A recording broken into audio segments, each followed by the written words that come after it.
Good morning, everybody, and welcome to the Still Swinging Podcast. I'm your host, Thomas. And today, we're going to back into that election.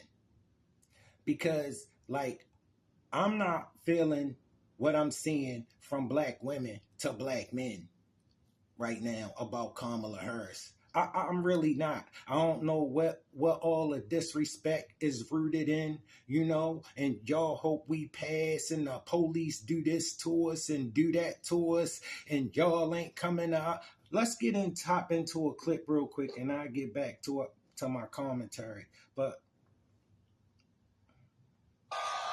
in Georgia, jubilation. It was the economy and immigration, not abortion, that defined this election. So, but how are you doing today? I just feel like I'm in a fever dream. Like this, I feel exactly how I did in 2016.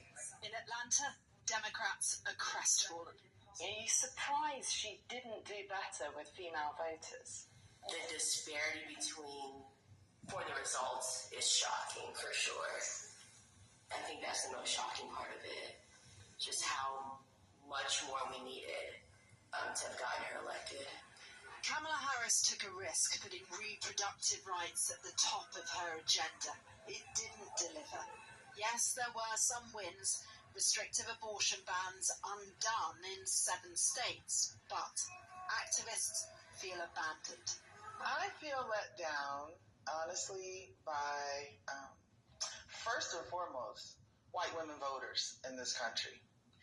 White women in this particular election in 2024, at least in the presidential realm, voted at almost the exact same rate that they voted for the same person who is a convicted felon and the very person who is proudly telling you that he snatched away your reproductive rights. all right, family, do you see how respectful and polite she was to white women who didn't vote for Kamala Harris? Who, white women, she couldn't sell that nonsense to white women? But you see how respectful she stayed? In so many rural and suburban areas, though, it was other anxieties that dominated. Why couldn't Democrats win over women like you? I don't think she ever talked about anything that were the points that meant the most to me. The economy, the immigration, the crime that came with the immigration. Are you ready for a... Now, this white woman gave the same reasons most of the black men was given. This white woman gave the same reason that most of the black men were given. You think they screamed in her face? You think they started jumping up in her face, pointing at her, screaming at her, and talking to her like she was one of their children? Because they wasn't, you thought they thought for 1 second they was get ready to bully her? Why do they always feel like they should be able to bully you?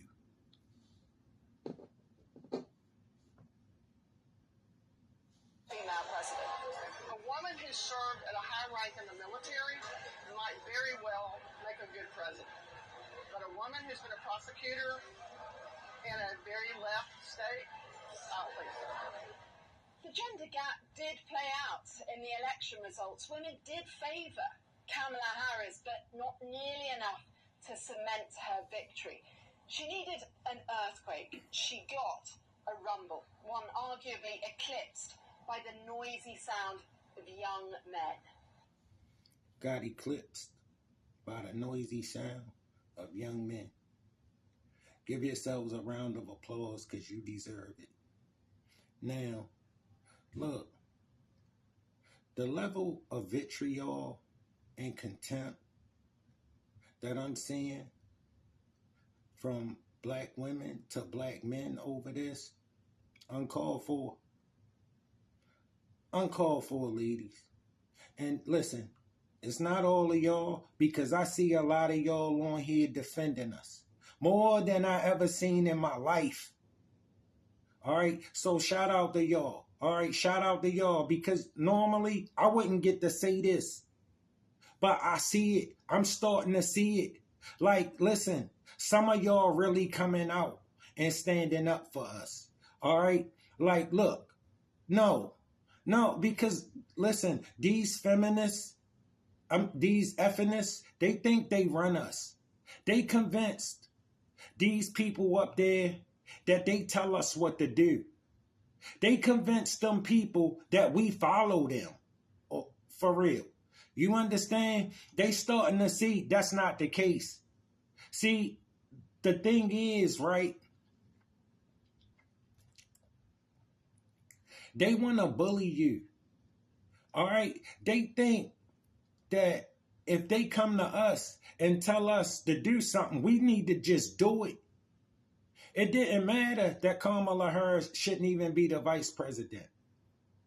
It shouldn't matter that Kamala Harris they didn't want her to speak. And once she spoke, I knew why they didn't want her to speak. Why they made her hold her tongue so long. All right? She is incompetent.